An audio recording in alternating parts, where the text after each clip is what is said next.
Hello everyone, Shadefyre here, and welcome back to Let's Play Resident Evil 2. This is episode 5. Last time we met a few characters. We actually met up with the little girl, Sherry, after she got cornered. And then, later on, we took control of her when she decided to crawl into a sewer vent and got ourselves another key from that.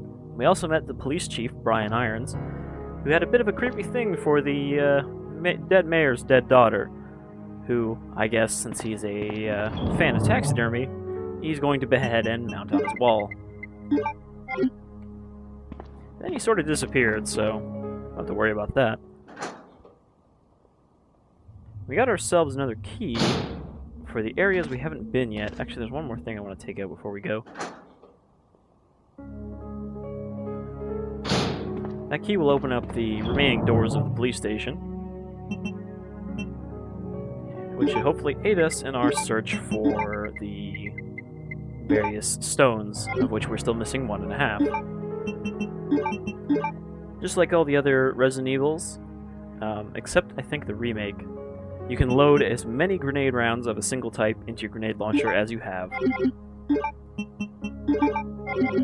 we're going to take that with us because there is some things that we need to deal with.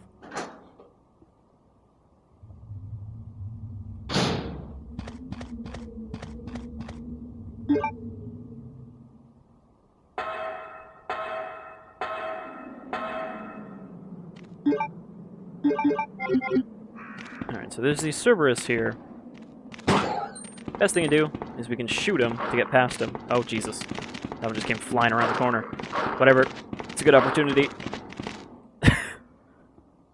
I was going to shoot both of them, but that one sort of got himself stuck in a run. He couldn't really realign fast enough. So, now there are lickers here, instead of dogs. Quite a bit more dangerous, and I don't really want to have to just run past these guys, because there's two of them, and we're going to have to go through here a couple times. So we're going to grenade launcher them. Takes 2 to 3 shots. Lickers also have that period of invincibility. When you flip them over like that, you gotta wait until they actually pop back up and you hear their claws before you shoot. But if you wait too long, they'll start clawing at your knees.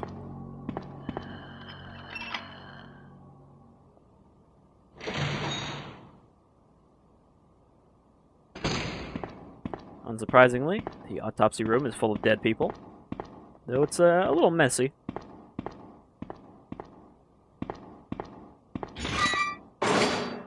And apparently not in very good repair. There's that cart key.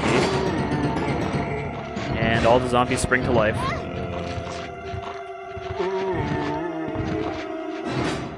Honestly, I think it's worth taking the hit there to not have to kill all 8 of them. Or 6 of them, or however many there are. We're in orange caution, so I'm going to use my health. And let's open up that armory room.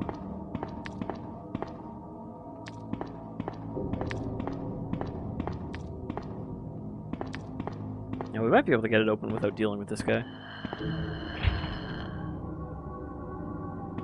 Nope.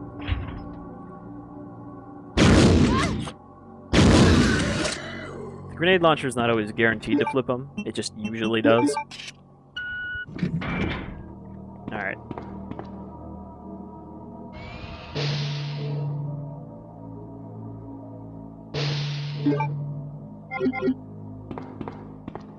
So we got all sorts of ammo in here, some bolts, which we haven't seen.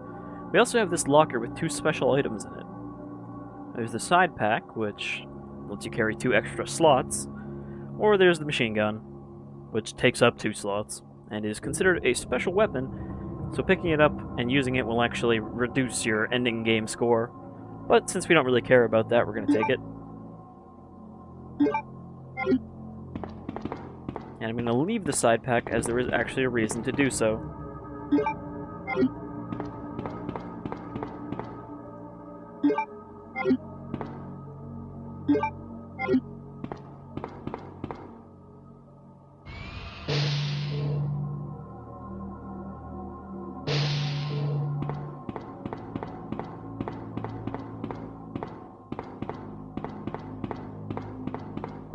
And that's pretty much everything in the basement, so now we can go back up into the station and open those last two doors. One of which is right here.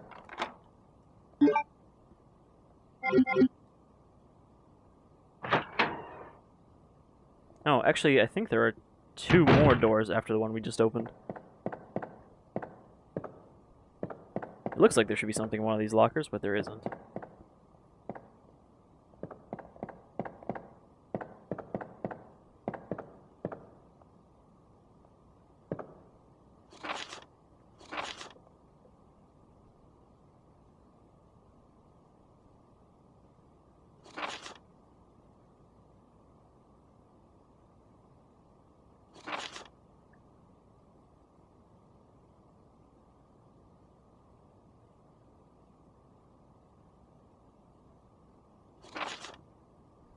Alright, so that right there explains why there's a ridiculous puzzle somewhere that requires chess pieces.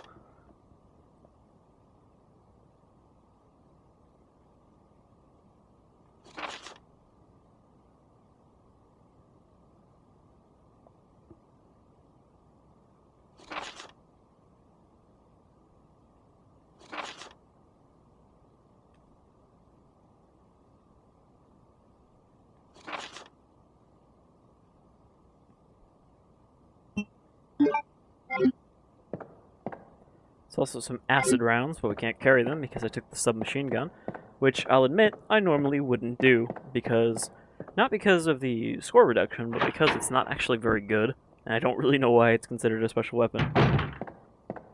And we'll get a chance to use it out soon. A chance to test it out, rather.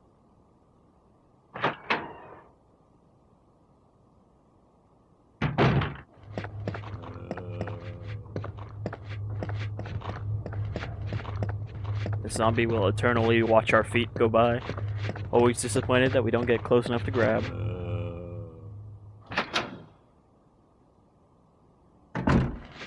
Alright, so there's still a whole bunch of zombies in this room, and we're gonna have to deal with them to get through here.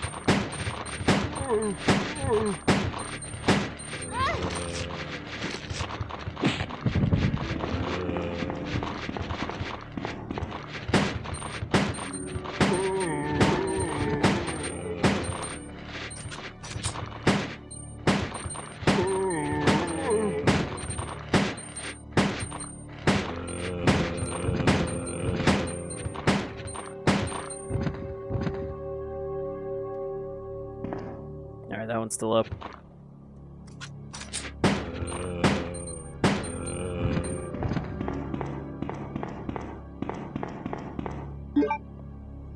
And we didn't use that much ammo, but that's definitely a big ammo drain this hallway because you can't really get by all those guys without taking hits.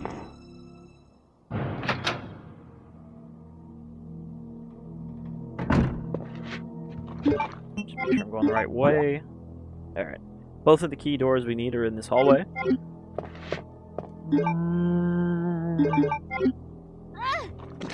Got a little too close. I want to test out the submachine gun here.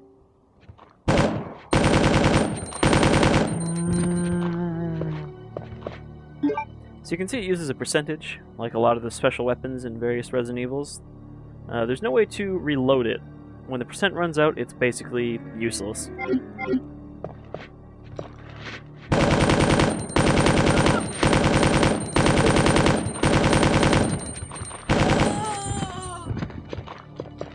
So you can see that it takes quite a few bullets to kill even a regular zombie with this thing. The main advantage to it is that it pretty much always stun locks whatever you're shooting. Toss that key. Just want to free up these inventory slots while we're here.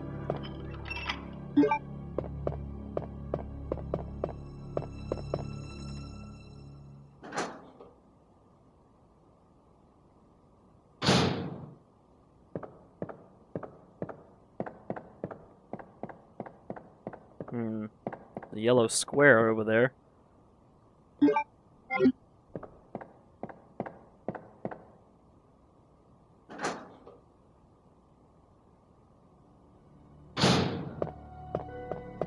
How many item slots do we have? We have 2.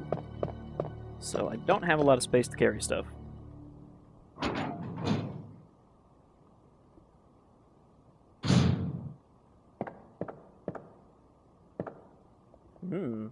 We know what that's for. We close one of those shutters. And there's also the final stone. Well, I say final, but we do need half of the other stone we have to use it. And there's another one of those window-breaking jump scares that everyone remembers from the first game.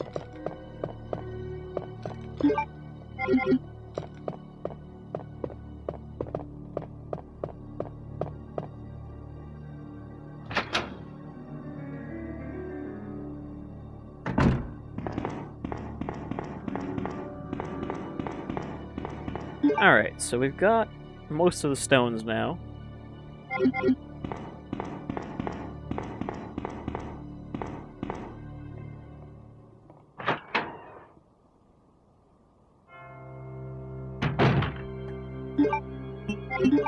There was one more room back there that we didn't go in, but that's because we're missing an item we need, and I'd rather just go back first.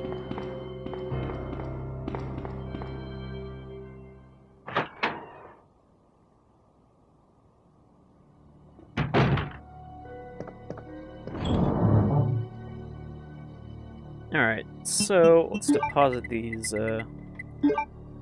bowgun bolts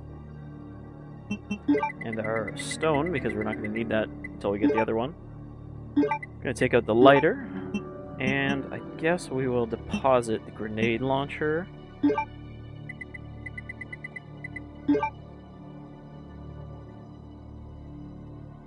Yeah. We'll keep the submachine gun for now. Might as well use it up while we have the opportunity to. And I guess we'll just backtrack. I'll go back and get those acid rounds too, and then we'll backtrack to that room there that we didn't go in. So let's skip ahead to that. I figured I'd use up our cord while we're here. We're not really going to need it, since with those acid rounds we're not going to have to go back through this hallway again. But we're not really going to have to go through the other hallway we could use it in either. And of course you can only close one of them, since there's only one cord.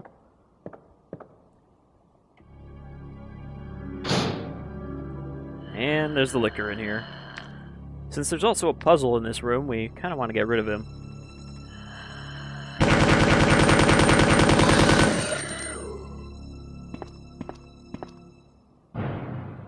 You can see where the stun comes in handy on this, though if there was another enemy in the room, we would have been fucked.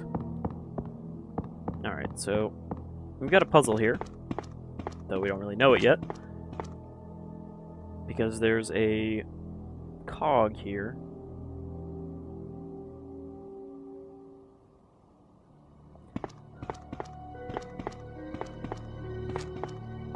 Pretty straightforward.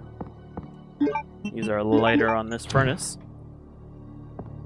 And there are 3 things here. This one says 12, 11, 13. Of course, the 3 numbers that also represent the Jack, King, and Queen in cards. So, Queen, King, Jack. And this is where, in the fan remake video, I could not remember what a Jack was. I kept calling it a Joker for some reason.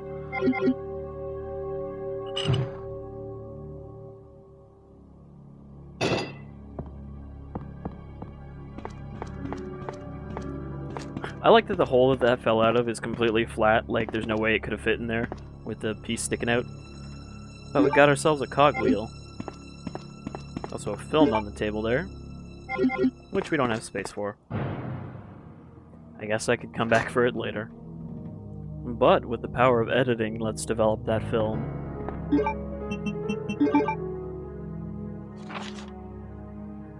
So the first one was of a mutated arm and a test tube.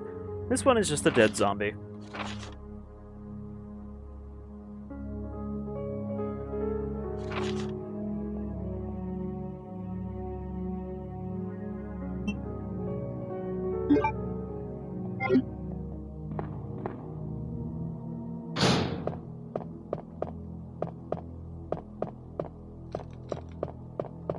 Alright, so now with the cogwheel we can solve a puzzle. Well, solve a puzzle.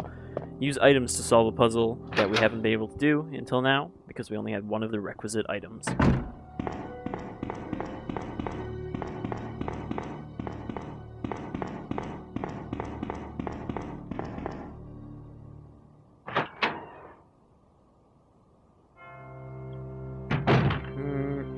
We're gonna need to get to a save room. Actually, there's one right here, so I guess we won't have to skip ahead.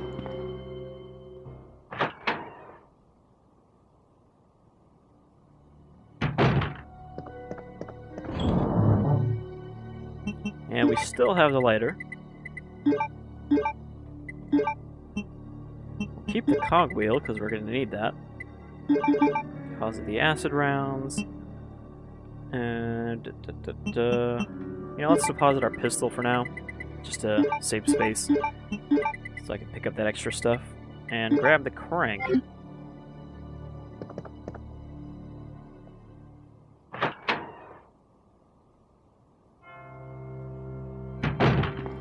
And now, thanks to the shortcut, we can just go straight out. We need to get to the library room.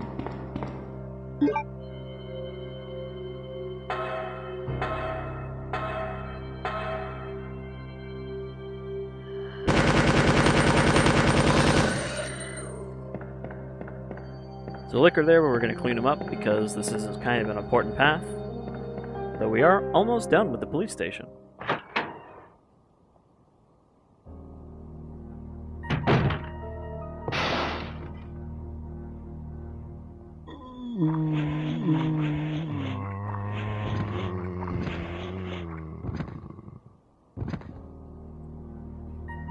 So essentially, when we get to this point, whichever room we haven't blocked up with the cord has zombies pile in through the windows. And since that is the hallway next to the liquor hallway, we don't really have a reason to go back there.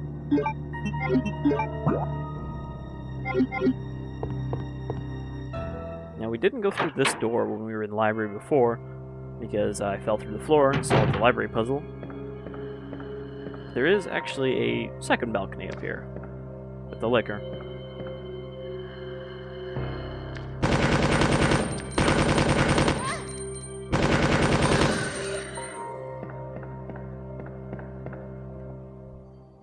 It's a little hard to hit liquors when they're close up like that. You pretty much always have to aim down. But when they're far away, you can hit them just by aiming at them without having to aim down. We've got a square hole. We know what to do with that.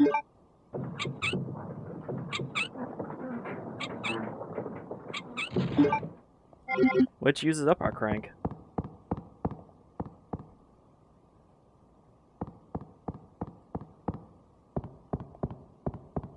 So I assume we're up in the clock tower room that is mentioned in that one guy's diary, though you can't really tell it's I mean, aside from all the gear work, you can't really tell it's a clock tower from the inside.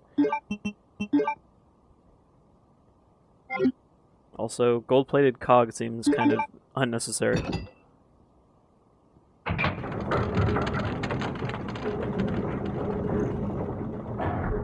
A bit less complicated than the clock tower in Resident Evil 3, where we needed 2 pieces of gear to make it work. But getting that opens up this little thing here, and now we've got our last stone. Which means we can go back to the police chief's office and stick those in his painting.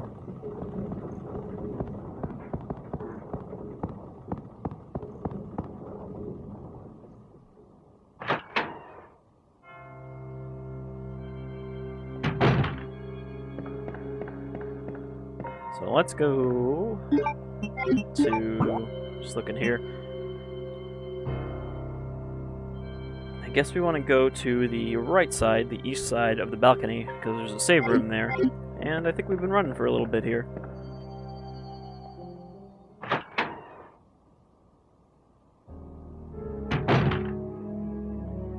Alright, so we've got all our stones. So let's grab all of them.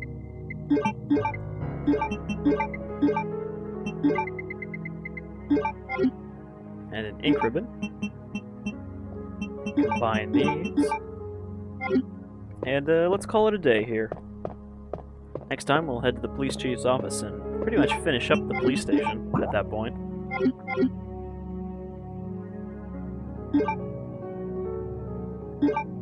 But we're certainly not close to the end just yet, as there's more to see than just the Raccoon City Police Department. But until next time, I've been Shadefyre, and I'll join you again some other time with some more Resident Evil 2. Until then, you folks take care.